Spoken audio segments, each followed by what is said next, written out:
নমস্কার, নেশন টাইমে আপনাদের স্বাগত। নেশন টাইমে আমি আপনাদের সঙ্গে রাজা বন্দ্যোপাধ্যায়। প্রথমেই আজকে যে খবরটায় চোখ রাখবো অত্যন্ত গুরুত্বপূর্ণ, সোজা অমৃতসরের ঘটনা। অমৃতসরের স্বর্ণ মন্দিরের সামনে, গোল্ডেন টেম্পলের সামনে শিরোমণি অকালি দলের প্রধান সুখবীর সিং বাদল, যিনি একটা সময় পাঞ্জাবের উপমুখ্যমন্ত্রী ছিলেন, তাকে লক্ষ্য করে গুলি। এক ৬৮ বছরের প্রৌঢ়, প্রায় বৃদ্ধ বলা যেতে পারে, সে দুম করে গুলি চালায়, শোরগোল লেগে যায়। গুলিটা সৌভাগ্যবশত গুলিটা সুখবীর সিং বাদলের গায়ে লাগেনি।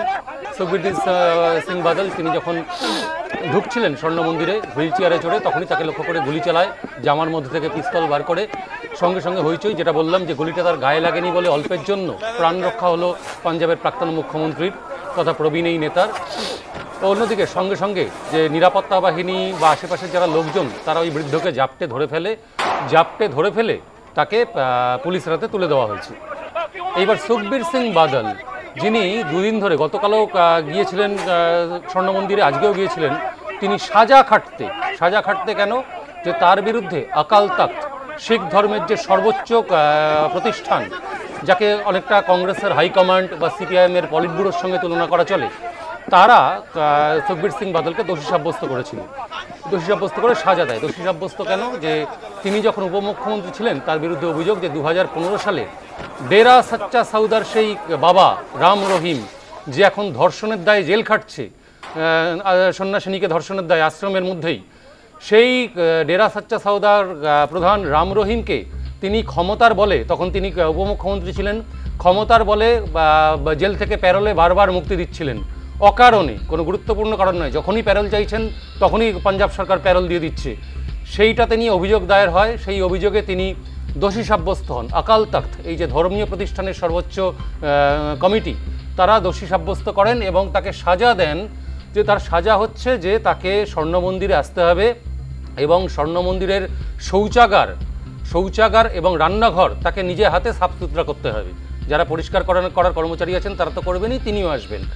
ঠিক সেইটাকে, সেই আদেশকে শিরোধার্য মেনে সুখবীর সিং বাদল গতকালও স্বর্ণ মন্দিরে গিয়েছিলেন এবং প্রায় 2 ঘন্টা তিনি শৌচাগার সাফ করেন, রান্নাঘর সাফ করেন এবং আজকেও সেই উদ্দেশ্যেই, সেই লক্ষ্যেই তিনি স্বর্ণ মন্দিরে ঢুকতে যান। ঠিক সেই সময় এই ঘটনা, এমন একটা ঘটনা যেটা হইচই ফেলে দেওয়ার মতো ঘটনা।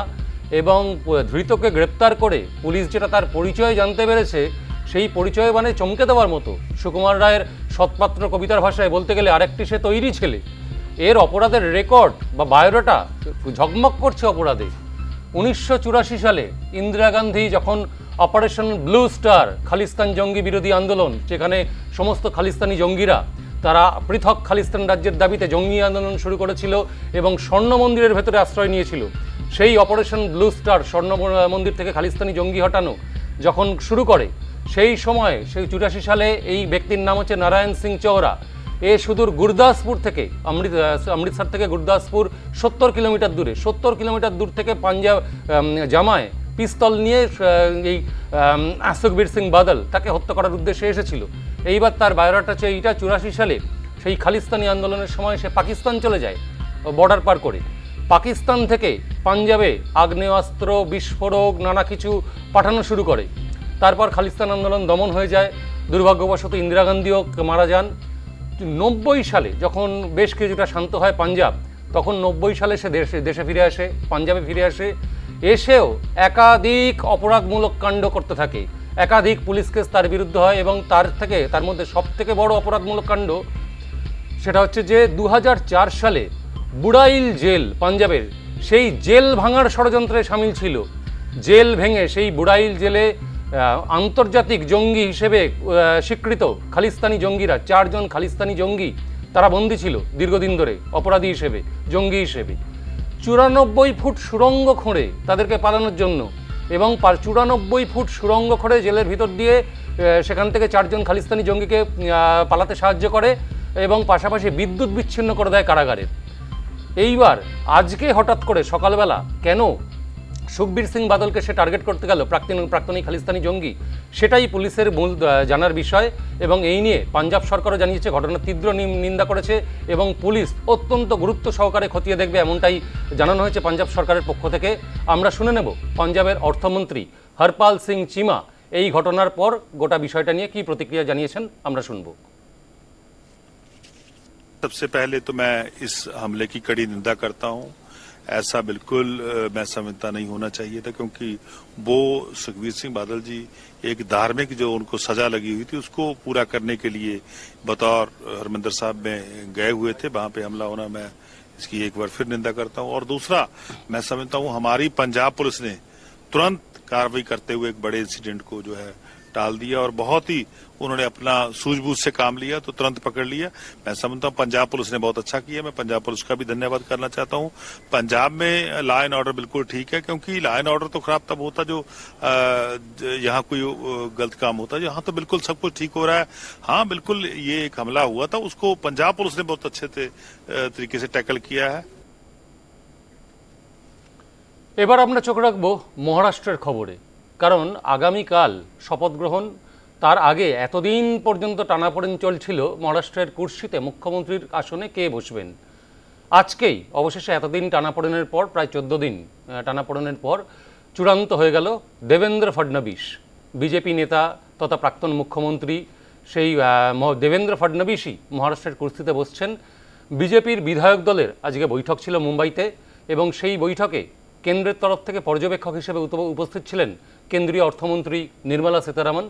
তাঁর উপস্থিতিতেই বিজেপি বিধায়করা দেবেন্দ্র ফডনবিসকেই মুখ্যমন্ত্রী হিসেবে এবং পরিষদীয় দলের নেতা হিসেবে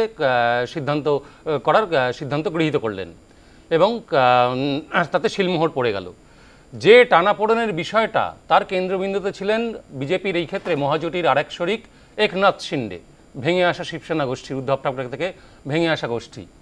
23শে নভেম্বর মহারাষ্ট্র আর ঝাড়খণ্ড বিধানসভার ফলাফল ঘোষণা হয়েছে।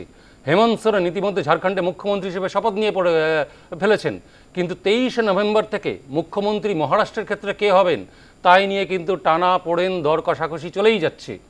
কিন্তু একনাথ শিন্ডে চেয়েছিলেন তিনিই মুখ্যমন্ত্রী হন, কারণ একনাথ শিন্ডেকে সামনে রেখেই এই উদ্ধব ঠাকরে, কংগ্রেস, এনসিপির যে ক্ষমতার জোট তাকে ভাঙতে পেরেছিল বিজেপি, এবং শর্ত ছিল একনাথ শিন্ডেকেই মুখ্যমন্ত্রী করা হবে। তেমন একনাথ শিন্ডেই মুখ্যমন্ত্রী হয়েছিলেন যখন উদ্ধব ঠাকরের হাত থেকে ক্ষমতার পালাবদল হয়। তারপর যখন ভোট আসে, এই ভোটেও বিজেপির সঙ্গে একনাথ শিন্ডের শিবসেনা এবং অজিত পাওয়ারের এনসিপি, শরদ পাওয়ারের দল থেকে ভেঙে আসা, তারা একসাথে লড়াই করেন, এবং এই জুটিটার নাম হয় মহাজুটি। ব্যাপক ফল করে মহাজোটি। 288 আসনের মধ্যে 235টা, প্রায় 3/4 কাছাকাছি আসন তাদের কপালে জোটে, তারা পায়। মানুষ তাদের এই বিজেপি, একনাথ শিন্ডের শিবসেনা এবং অজিত পাওয়ারের এনসিপির পক্ষেই রায় দেয়, জনাদেশ যায়। কিন্তু তারপর যেটা হয়, এই মুখ্যমন্ত্রীর আসন নিয়ে টানাপোড়েন। একনাথ শিন্ডে অন্যতম দাবিদার মুখ্যমন্ত্রীর, কিন্তু বিজেপি প্রথম থেকেই অনড় ছিল, কারণ এই যে যেখানে মহারাষ্ট্রে 288 আসনের বিধানসভা, সেখানে ম্যাজিক ফিগার বা সংখ্যাগরিষ্ঠতা 145, বিজেপি সেখানে একাই পেয়েছে 132, মানে গরিষ্ঠতা থেকে মাত্র 13টা কম আসন। অন্যদিকে একনাথ শিন্ডে, অজিত পাওয়ারও ভালো ফলাফল করেছে। একনাথ শিন্ডের দল বা গোষ্ঠী তারা পেয়েছে 57টা আসন, অজিত পাওয়ারের এনসিপি সেই গোষ্ঠী তারা পেয়েছে 41টা আসন। কিন্তু বিজেপি, যেহেতু তারা একক বৃহত্তম দল, সংখ্যাগরিষ্ঠতার অত্যন্ত কাছে, তারা কিন্তু ক্ষমতা ছাড়তে রাজি হয়নি। তারা জানিয়েছিল যে হ্যাঁ, 2টো উপমুখ্যমন্ত্রীর পদ দেওয়া হবে, সেটা অজিত পাওয়ার আর একনাথ শিন্ডে ভাগ করে নিন, 2টো দলকেই, শরিক দলকেই উপমুখ্যমন্ত্রীর রাখা হবে। মন্ত্রিসভারও একটা ফর্মুলা আছে। কিন্তু একনাথ শিন্ডে গোঁ ধরে বসেছিলেন যে তাকেই মুখ্যমন্ত্রী করতে হবে। দিল্লিতে এসে বৈঠক করেন, সেখান থেকে মুম্বাইতে না ফিরে সোজা সাতারাতে তার গ্রামের বাড়িতে চলে যান, সেখানে গিয়ে চুপচাপ বসে থাকেন, বৈঠক বাতিল করে দেন মুম্বাইতে। একাধিক জল্পনা চলছিল, কিন্তু বিজেপি শেষ পর্যন্ত ঠাড়ে ঠড়ে বুঝিয়ে দেয় যে সংখ্যাগরিষ্ঠতা নিয়ে তাদের চিন্তা নেই, কারণ পাশাপাশি অজিত পাওয়ার তিনি জানিয়ে দেন যে বিজেপির যিনি মুখ্যমন্ত্রী, বিজেপি যাকে পছন্দ করবে, নরেন্দ্র মোদীর সিদ্ধান্ত যেটা হবে সেটাই চূড়ান্ত সিদ্ধান্ত বলে তিনিও মেনে নেবেন। যেই যে অজিত পাওয়ার তিনি দর কষাকষিতে গেলেন না, সেটাই কিন্তু একনাথ শিন্ডের কাছে সমস্যা হয়ে দাঁড়ালো। বিজেপি পরিষ্কার ঠাড়ে ঠড়ে জানিয়ে দিল যে প্রয়োজনে তারা অজিত পাওয়ারের 41 জন, তাদের দরকার মাত্র 13 জন বিধায়ক ম্যাজিক ফিগার পেরোনোর জন্য। অজিত প্রয়োজনে একনাথ শিন্ডেকে বাদ দিয়ে দরকারে শুধুমাত্র অজিত পাওয়ারকে নিয়ে তারা সরকার গড়বে। এই চাপের মুখে পড়ে অবশেষে সমঝোতার রাস্তায় হাঁটতেই হলো একনাথ শিন্ডেকে, এবং তিনি জানিয়ে দিলেন যে বিজেপির সিদ্ধান্তই চূড়ান্ত, মুখ্যমন্ত্রী পদের দাবিদার তিনি হচ্ছেন না। ঠিক তারপরেই আজকে বিজেপির পরিষদীয় দলের বৈঠক বসলো, তাতে দেবেন্দ্র ফডনবিসের নামে চূড়ান্ত শিলমোহর দেওয়া হলো। আগামীকাল বৃহস্পতিবার বিকেল 5:30টায় মুম্বাইয়ের আজাদ ময়দানে দেবেন্দ্র ফডনবিসের শপথ গ্রহণ অনুষ্ঠান, যেখানে যোগ দেবেন স্বয়ং প্রধানমন্ত্রী নরেন্দ্র মোদীও। কিন্তু শপথ গ্রহণ অনুষ্ঠানে বাকি দুই উপমুখ্যমন্ত্রী শপথ নেবেন কিনা সেটা নিয়ে একটা ধোঁয়াশা। অজিত পাওয়ার তো তিনি রাজি আছেন, তিনি শপথ নিতে পারেন বা নেবেনও, কিন্তু একনাথ শিন্ডে তিনি নিজে উপমুখ্যমন্ত্রী হবেন নাকি তার ছেলে শ্রীকান্ত শিন্ডেকে উপমুখ্যমন্ত্রী করবেন, সেইটা নিয়ে একটা ধোঁয়াশা এখনও রয়েছে। পাশাপাশি মন্ত্রিসভায় কোন শরিক দলের কতটা সংখ্যা থাকবে, এখানেও বিজেপি পরিষ্কার ফর্মুলা জানিয়ে দিয়েছে যে মন্ত্রিসভায় এই যে বিধায়কদের আসন সংখ্যার যে অনুপাত বিজেপির, একনাথ শিন্ডের এবং অজিত পাওয়ারের দলের, সেই অনুপাত মেনে 22 থেকে 23 জন মন্ত্রী হবেন বিজেপির। একনাথ শিন্ডের শিবসেনাকে ছাড়া হবে 12 থেকে 13 জন মন্ত্রীর পদ, এবং অজিত পাওয়ারের যে এনসিপির গোষ্ঠী তাদের ছাড়া হবে 9 থেকে 10টা মন্ত্রীর পদ। এইটা নিয়ে কিন্তু এখনও এই দুই শরিক দল তারা কিন্তু দর কষাকষি করেই চলেছে। তাই হয়তো সম্পূর্ণ মন্ত্রিসভার শপথ হবে না, শুধুমাত্র মুখ্যমন্ত্রী আর উপমুখ্যমন্ত্রী শপথ হলো। রাজ্যসভায় আস্থা ভোট হয়ে যাওয়ার পর বাদবাকি মন্ত্রিসভায় কারা কারা কতজন কোন দল থেকে মুখ থাকবেন সেটা চূড়ান্ত করা হবে। আজকে আমরা প্রতিক্রিয়া শুনে নেব। আজকে বিজেপির বিধায়কদের যে বৈঠক, যেখানে দেবেন্দ্র ফডনবিসের নামে শিলমোহর দেওয়া হলো, সেই বৈঠক থেকে বেরোনোর পর আশিস সালের মহারাষ্ট্রের প্রদেশ বিজেপি সভাপতি তিনি কি প্রতিক্রিয়া জানিয়েছেন আমরা শুনব। हम सब बहुत खुश हैं जिस तरीके से महाराष्ट्र की जनता ने महायुति को मैंडेट दिया। ये अनप्रेसिडेंटेड, अनपैरेलल्ड इस प्रकार का मैंडेट महायुति को मिला। एकनाथ जी के नेतृत्व में शिवसेना की भी सीटें बहुत अच्छी तरीके से बढ़ी। अजित दादा पवार के नेतृत्व में राष्ट्रवादी कांग्रेस की सीटें भी बहुत अच्छी बढ़ी, और भारतीय जनता पार्टी को जो यश मिला है ये स्ट्राइकिंग रेट ऐतिहासिक, हिस्टोरिकल है। माननीय देवेंद्र जी के नेतृत्व में हम सब ने चुनाव लड़ा। माननीय नरेंद्र मोदी जी, माननीय अमित भाई शाह, माननीय नड्डा जी, इन्होंने हमको मार्गदर्शन दिया। आज भारतीय जनता पार्टी के विधिमंडल गठ के नेता के रूप में एक मत से, सर्वानुमत से देवेंद्र जी का चयन हम सब लोग ने मिलकर किया, और आगे अभी सत्ता स्थापन करने का दावा भी करेंगे। हमारे लिए तो आज दिवाली है। রাহুল গান্ধী প্রিয়াঙ্কা গান্ধীকে ঢুকতে দেওয়া হলো না উত্তরপ্রদেশে, আটকে দেওয়া হলো ঢোকার মুখেই। ব্যাংকে এবার একটা অ্যাকাউন্টের জন্য 4 জন করে নমিনি রাখতে পারবেন, এমনই বেশ কিছু গুরুত্বপূর্ণ খবর নিয়ে ফিরে আসছি। নিয়ে নেবো তার আগে একটা ছোট্ট বিরতি। ফিরে এলাম নেশন টাইমে। এইবার চোখ রাখবো উত্তরপ্রদেশের সম্ভল, যে জায়গাটা ইতিমধ্যেই জাতীয় রাজনীতির কেন্দ্রবিন্দুতে এসে পড়েছে। আজকে সেখানে রাহুল গান্ধী এবং প্রিয়াঙ্কা গান্ধী যাবার উদ্যোগ নিলে উত্তরপ্রদেশের সীমানাতেই তাদের ঢুকতে দেওয়া হয়নি। দিল্লি সংলগ্ন উত্তরপ্রদেশের যে গাজীপুর সীমান্ত, তাদেরকেই সেখানে আটকে দেওয়া হয়। আগে আপনাদের একবার মনে করিয়ে দিই কেন সম্ভল নিয়ে এখন আলোচনা চলছে গত 10 দিন ধরে। কারণ 10 দিন আগে একটা ভয়াবহ গোষ্ঠী সংঘর্ষ ঘটে গেছে লখনৌর পার্শ্ববর্তী এই সম্ভল জেলাতে, সম্ভল জেলার একটি জায়গায়। এবং গোষ্ঠী সংঘর্ষ কেন, সরাসরি দাঙ্গাই বলা ভালো, যাতে 5 জনের প্রাণহানি। কেন এই দাঙ্গা বা গোষ্ঠী সংঘর্ষ? সম্ভলের যে জামা মসজিদ, সেখানের পবিত্র জামা মসজিদ, সেই জামা মসজিদের মধ্যে রয়েছে আদিকালের হিন্দুদের সংকটমোচন শিবের মন্দির, এমনটাই দাবি। সেই নিয়ে মামলা স্থানীয় আদালতে, এবং যথারীতি কাশী, মথুরা, রাজস্থানের আজমের শরীফের মতো এখানেও সেই মামলা গ্রহণ করা হয় স্থানীয় আদালতের তরফ থেকে, এবং আর্কিওলজিক্যাল সার্ভে অফ ইন্ডিয়াকে সমীক্ষার নির্দেশ দেওয়া হয়। সেই নির্দেশ মেনে আর্কিওলজিক্যাল সার্ভে অফ ইন্ডিয়ার যারা আধিকারিক, তারা পুলিশ বাহিনী নিয়ে সেখানে সমীক্ষা করতে গিয়েছিলেন 10 দিন আগে। সেই সমীক্ষকদের ওপর পাথর ছোড়া শুরু করে স্থানীয় জনতা, এবং হিংসাত্মক আক্রমণ হয় তাদের ওপর। পুলিশকে সামলাতে গিয়ে গুলি চালাতে হয়, এবং সেই গুলি চালানোর ফলে 5 জনের মৃত্যু হয়। তারপর থেকেই এই সম্ভল কিন্তু পুরো থমথম করছে। গোটা জেলা জুড়ে 144 ধারা জারি। এমনকি গত শুক্রবার জামা মসজিদে যে জুম্মাবারের পবিত্র নামাজ পড়া হয় সেটাও বন্ধ রাখার ঘোষণা করে দরগা কমিটি। এই অবস্থায় এই যে সংসদের অধিবেশনে সম্ভল নিয়ে আলোচনা চেয়েছেন বিরোধীরা, তার পাশাপাশি রাহুল গান্ধী এবং প্রিয়াঙ্কা গান্ধী আজকে ঠিক করেছিলেন তারা সম্ভল পরিদর্শনে যাবেন। কিন্তু যেটা প্রথমেই বললাম, তাঁদেরকে সম্ভল অবধি তো দূরের কথা, উত্তরপ্রদেশে ঢুকতেই দেওয়া হয়নি। রাহুল গান্ধী, প্রিয়াঙ্কা গান্ধী আসবেন শুনে আজকে এই গাজীপুর সীমান্তে, যেভাবে এমনিতেই ইতিমধ্যেই কৃষক আন্দোলন রোখার জন্য গাজীপুর সীমান্তে ব্যারিকেড রয়েছে, গত 2 দিন ধরে কৃষকদের এই যে পার্লামেন্ট অভিযান, দিল্লি অভিযান, সেটা আটকাতে দিল্লি সংলগ্ন হরিয়ানা এবং উত্তরপ্রদেশের যাবতীয় সীমান্তে ব্যারিকেড রয়েছে, কাঁটাতার রয়েছে। গাজীপুর সীমান্তে আজকে বিশাল সংখ্যক পুলিশ বাহিনী মজুত করা হয় এবং কংগ্রেসের শুধুমাত্র রাহুল গান্ধী প্রিয়াঙ্কা গান্ধী নন, কংগ্রেসের প্রায় 1000 খানেক সমর্থক, স্থানীয় সমর্থক, তারাও সেই সময় মিছিল করে গাজীপুর সীমান্তে আসেন। পুলিশের সঙ্গে ধস্তাধস্তি হয়, ব্যারিকেড ভাঙার চেষ্টা হয়, একপ্রস্থ লাঠিচার্জের ঘটনাও ঘটে। রাহুল গান্ধী, প্রিয়াঙ্কা গান্ধী তারা উত্তরপ্রদেশ পুলিশের সঙ্গে সেখানে তর্ক করেন, বচসায় জড়ান, কিন্তু যোগী আদিত্যনাথের সরকার বা তার প্রশাসন রাহুল গান্ধী, প্রিয়াঙ্কা গান্ধীকে ঢুকতে দেয়নি। তাদের একটাই বক্তব্য, যেটা সবসময় থাকে সরকারের, যে এই মুহূর্তে আইন শৃঙ্খলার পরিস্থিতি অত্যন্ত খারাপ, উত্তেজনা রয়েছে, তার মধ্যে রাজনৈতিক নেতারা পরিদর্শনে গেলে আইন শৃঙ্খলার পরিস্থিতি আরও খারাপ হতে পারে।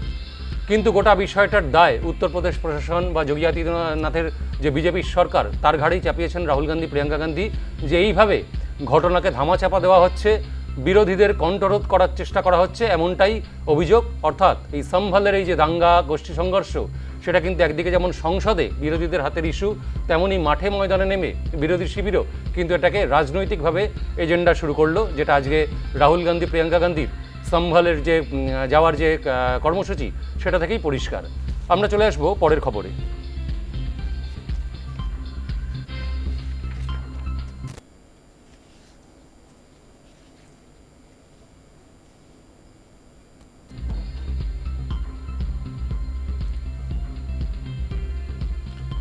ভারত বাংলাদেশ সম্পর্ক, বাংলাদেশের যে বর্তমান পরিস্থিতি, তাতে ভারত বাংলাদেশের কূটনৈতিক সম্পর্ক টালমাটাল অবস্থা নিয়ে একের পর একদিন আমাদের নেশন টাইমে বা পোস্ট এডিটের সাথে আলোচনা হচ্ছে, দিনভর তাই নিয়ে খবরও যাচ্ছে। ভারত বাংলাদেশ কিন্তু কূটনৈতিক স্তরে বৈঠকের প্রস্তুতি শুরু হলো। এতদিন ধরে বার্তা, এখান থেকে বিদেশ মন্ত্রকের প্রেস সাংবাদিক সম্মেলন, বিবৃতি জারি করা, ওখান থেকে বাংলাদেশের ইউনূস সরকারের, অন্তর্বর্তী সরকারের বিবৃতি জারি করা, প্রতিক্রিয়া দেওয়া, দুই পাড়ে বসে সেটা হচ্ছিল। কিন্তু এইবার ভারত বাংলাদেশ সরাসরি বিদেশ মন্ত্রক স্তরে বৈঠকের সম্ভাবনা তৈরি হয়েছে, সম্ভাবনা নয়, সেটা উদ্যোগ শুরু হয়েছে। ভারতের বিদেশ সচিব বিক্রম মিস্ত্রি, তিনি স্বয়ং ঢাকায় যাবেন। আগামী 10ই ডিসেম্বর তার ঢাকায় যাওয়ার কথা। বিক্রম মিস্ত্রি ভারতের বিদেশ সচিব, একেবারে সচিব পর্যায়ে, এবং সেখানে গিয়ে ঢাকার এই যে ইউনূস সরকারের, অন্তর্বর্তী সরকারের যিনি বিদেশ সচিব রয়েছেন, দুই বিদেশ সচিব পর্যায়ে সেখানে কিন্তু বৈঠক হবে। ভারতীয় ঢাকায় যে হাই কমিশন রয়েছে, বাংলাদেশ হাই কমিশন, ভারতীয় হাই কমিশনের যারা প্রতিনিধি, তাদেরকেও ডাকা হবে। সরাসরি মুখোমুখি বসে দুই দেশের সম্পর্ক, কূটনৈতিক সম্পর্ক, গোটাটা কিন্তু মিটমাট করার চেষ্টা হবে। শান্তি ফেরানোর বার্তা ভারতের ক্ষেত্রে পক্ষ থেকে অবশ্যই থাকবে, এবং যেটা ভারত বারবার বলে আসছে যে এক টানা সেখানকার সংখ্যালঘু যে হিন্দু সম্প্রদায়, তাদের ওপর অত্যাচার, কট্টরবাদীদের অত্যাচার, আক্রমণ, প্রাণহানি, এই ঘটনা যাতে অবিলম্বে বন্ধ হয়, তার জন্য বাংলাদেশের সরকার তারা যেমন করে পারে উদ্যোগ নিক। যে বার্তা যেটা দেওয়া হচ্ছে, সেই এবার মুখোমুখি বৈঠক আগামী 10 তারিখ, সরাসরি ঢাকায় যাচ্ছেন ভারতের বিদেশ সচিব বিক্রম মিস্ত্রি। চলে আসছি পরের খবরে। লোকসভায় আজকে পাশ হয়ে গেল ব্যাংকিং সংশোধনী আইন, নতুন বিল, এবং এই সংশোধনীতে বেশ কিছু গুরুত্বপূর্ণ সুবিধা পেতে চলেছেন গ্রাহকরা সমস্ত ব্যাংকের ক্ষেত্রে। প্রথম গুরুত্বপূর্ণ সুবিধা কি, সেটা হচ্ছে যে কোনো ব্যাংক অ্যাকাউন্টের ক্ষেত্রে আমরা তো সবাই নমিনি রাখে, সেই নমিনি থাকে একজন, কারোর ক্ষেত্রে বাবা, মা, স্ত্রী, পুত্র, কন্যা ইত্যাদি ইত্যাদি, বা যেই হোক না কেন। এবার একসঙ্গে 4 জন নমিনি রাখতে পারবেন, একজন নয় 4 জনকে নমিনি করতে পারবেন গ্রাহক। এবং ব্যাংক লকারের ক্ষেত্রেও তাই সুবিধা পাওয়া যাবে। ব্যাংক লকারের যে জমাধার রাখা হয়, টাকা হোক, সোনাদানা হোক, গয়নাগাটি, বহুমূল্য, সেই ব্যাংক লকারের নমিনিও আপনারা 4 জনকে রাখতে পারবেন একসঙ্গে।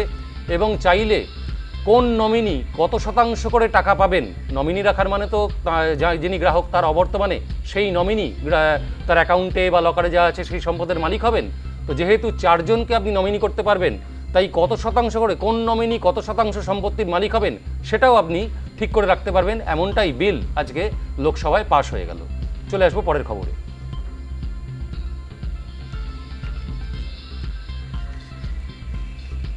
আজকের নেশন টাইমে যেটা শেষ খবর, সেটা হচ্ছে যে ভারতীয় নৌবাহিনী বা নৌসেনার মুকুটে বা রণসম্ভারে নতুন 3টে পালক। এক মাসের মধ্যে নতুন 3টে যুদ্ধজাহাজ, রণতরী তারা কাজ শুরু করে দেবে এবং এই মানে মাটিতে জলে নামবে বলা যেতে পারে। এবং তারা তাদের এই নৌসেনার যে রণসম্ভারে তারা যুক্ত হতে চলেছে 1 মাসের মধ্যেই। 3টে রণতরী, তাদের নাম হচ্ছে INS নীলগিরি, INS সুরাত এবং INS তুশিল। এবং সেনাবাহিনীর যে পশ্চিমাঞ্চলীয় কমান্ড, ওয়েস্টার্ন কমান্ডের আন্ডারেই কাজ করবে এই 3টে রণতরী। পাশাপাশি আরও একটা ডুবোজাহাজ ভাগ্যশীর, সেও কিন্তু 1 মাসের মধ্যে ভারতীয় নৌসেনার সম্ভারে যুক্ত হতে চলেছে। অর্থাৎ 3টে নতুন রণতরী বা যুদ্ধজাহাজ, একটা ডুবোজাহাজ, এবং এই 4টেই কিন্তু সম্পূর্ণ ভারতীয় প্রযুক্তিতে ভারতের মাটিতে তৈরি। এবং তাই জন্য কোনো বিদেশি প্রযুক্তির সাহায্য রয়েছে, রাশিয়ান প্রযুক্তি এবং জাপানের প্রযুক্তির সাহায্য রয়েছে সাবমেরিনের ক্ষেত্রে এবং যুদ্ধজাহাজের ক্ষেত্রেও, কিন্তু বানানো হয়েছে সম্পূর্ণ তার ডিজাইন থেকে শুরু করে সমস্ত কিছু কিন্তু ভারতের মাটিতেই। এবং তাই অবশ্যই এটা ভারতীয় নৌসেনার কাছে একটা বিশাল গর্বের বিষয়, ভারতীয় সেনাবাহিনীর কাছে তো বটেই। আজকের মতো নেশন টাইম এই পর্যন্তই। আপনারা দেখতে থাকুন news time, any time, all the time.